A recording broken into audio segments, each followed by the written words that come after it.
truth versus legend.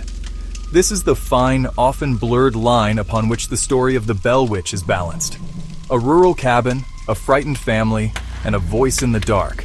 Early 19th century America, in a corner of Robertson County, Tennessee.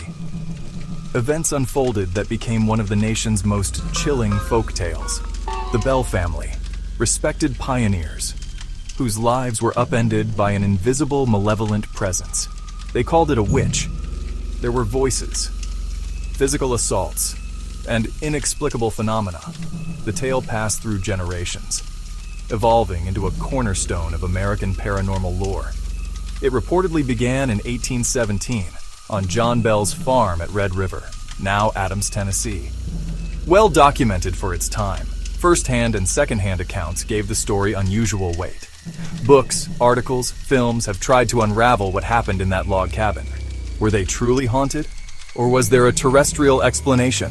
What counts as evidence? How reliable is testimony? How powerful is belief? The Bell haunting began not with spectacle, but with a creeping wrongness.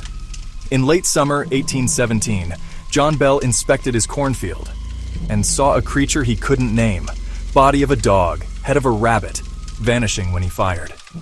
That evening, faint knocks and scraping on the walls, as if something clawed to get inside. At first, they could dismiss it, settling timbers, animals. They searched the property, but found nothing. Week by week, the sounds grew bolder. The noises moved indoors, gnawing at bedposts, chains dragged across the floor, and stones thudding on the roof. Bed covers ripped away in the night, pillows tossed to the floor. Then came the slaps and hair pulling, especially against young Betsy. Red handprints appeared and faded, hair torn free. Objects moved, furniture overturned. Fear became constant. John Bell, no fantasist, kept quiet at first, fearing ridicule. But after confiding in neighbor James Johnston, then the unseen began to speak. Whistles, whispers from dark corners, mimicking an old woman humming hymns, coalescing into a clear voice that conversed with family and visitors. It gave many names, most often Kate Batts's witch. A land dispute with John Bell provided a motive. The voice seemed to be everywhere, above, below, right at your ear, sharp-tongued, profane, aimed at John Bell, Old Jack, and Betsy. It quoted scripture and repeated conversations from miles away. Skeptics struggled to dismiss a trick that knew their secrets. It sang bawdy songs, told jokes, debated ministers, yet favored Lucy Bell, Old Luce, with fruit and hymns. A complex persona, malevolent and sometimes kind. Its aims torment John Bell and stop Betsy from marrying Joshua Gardner. The voice campaigned relentlessly against their union. Harassment of the young couple became central. It called John a swindler and hypocrite, promised to hound him to death. Fits, a swelling tongue, contorted muscles, pain, speaking and swallowing. "I've got Old Jack now," the voice jeered. Betsy was slapped, pinched, scratched, red welts left behind. Violent hair pulling, fainting fits and contortions. In 1821, the engagement ended, and the worst attacks ceased. Psychology inside the family soon became a theory. The spirit seemed satisfied. As phenomena escalated, word spread through Red River and beyond. Curious onlookers, skeptics, and would-be investigators came. A local committee observed, documented, and signed affidavits. A famous, perhaps apocryphal story features General Andrew Jackson. His wagon reportedly stopped dead, no force could move it. "By the eternal boys, it must be the Bell Witch." A voice allowed them through, promising to meet them that night. That night, the entity performed, noises and speech. A self-styled witch tamer was reportedly hurled by an unseen force. At dawn, Jackson's men left in a rush.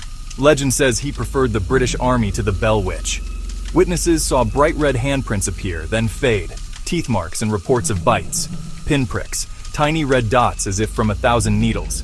Chairs overturned, tables lifted, beds shaken. Items found in strange places or hurled. Ropes tied into complex knots, almost impossible to undo. December 1820. John Bell dies after years of decline. A strange vial is found. The voice claims it gave Old Jack a dose. A drop to the farm cat, death almost instant. Many believed it proof of poison by a spirit. Skeptics propose a hoax by family members or a confederate. Betsy, present at key moments, could mimic a voice, scratch herself, sway the family. Or Richard Powell, educated, in love with Betsy, alleged master of ventriloquism and deceit, splitting her from Joshua Gardner. Yet dozens of sober witnesses and long duration strain the hoax idea. Natural explanations, medical conditions, psychological stress, environment, mass hysteria, collective obsessional behavior, recasting sounds and marks as suggestions made real. John's spasms, tongue swelling, seizures, consistent with neuralgia or epilepsy. Sleep paralysis explains many night attacks. Pressure, voices, figures. Recorded history mingles with folklore. Ingram's 1894 book fixed the legend. Adams keeps the story alive. Books, films, podcasts, museum exhibits. A perfect grammar of horror, presented as history. So, spirit, hoax, or sickness of the mind? The voices have fallen silent. The question echoes on, forever unanswered. Between truth and legend, some shadows refuse the light.